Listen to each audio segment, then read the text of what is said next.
আমার কাছে ঘুরতে যাওয়া মানে হলো প্রাণ ভরে নিঃশ্বাস নেওয়া প্রকৃতির মাঝখানে গিয়ে। তো সেই রকমই একটা দিনের খোঁজে আমরা বেরিয়ে পড়েছি। খুব ভোরে বেরিয়েছি। কারণ যাচ্ছি একটা ওয়াইল্ড লাইফ স্যাংচুয়ারিতে। সেটার নাম হচ্ছে Pobitora wild life sanctuary.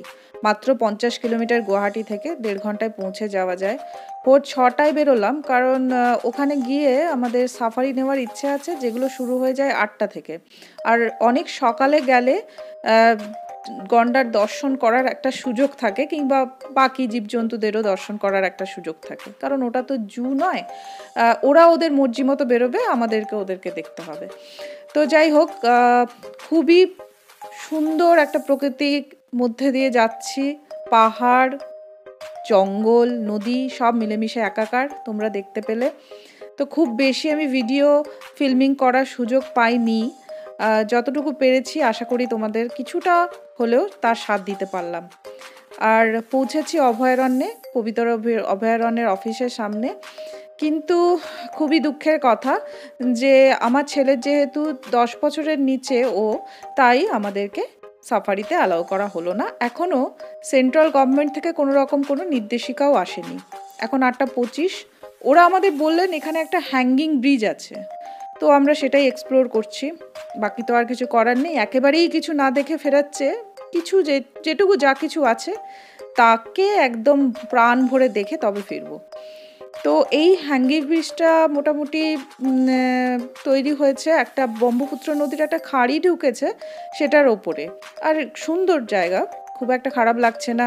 Clear sky এবং ভিজিবিলিটিও ভালো, কুয়াশাও খুব একটা নেই। যখন আসছিলাম কিছুটা কুয়াশা ছিল, তবে এখন একদম ক্লিয়ার হয়ে গেছে। তো সেই কারণে বেশ একটা ভালো ভাবে দেখা গেল, ভালোভাবে ফটো তোলা গেল। সেটা আরও বেশি আনন্দের, ফটো তোলাটা ওটা বেশি ইম্পর্ট্যান্ট। তো যাই হোক, তো এখন চারদিকটা আরেকটু ঘুরে টুরে দেখবো হয়তো, বা দেখবো না, দেখি কি পাওয়া যায়। তো এইখানে একটা ওয়াচ টাওয়ার দেখতে পাচ্ছি। এই ওয়াচ টাওয়ারে দাঁড়িয়ে হয়তো অভয়ারণ্যের কিছুটা অংশ দেখতে পাওয়া যায়। আর এখানে একটা বাংলো রয়েছে, সেটা ফরেস্ট বাংলো, কিন্তু আমরা সেটার ব্যাপারে কিছু জিজ্ঞেস করার সুযোগ পেলাম না, কারণ স্টাফ খুবই কম ছিল। আর এই ব্রিজটার নাম হচ্ছে হাদুক ওলোমা সেতু।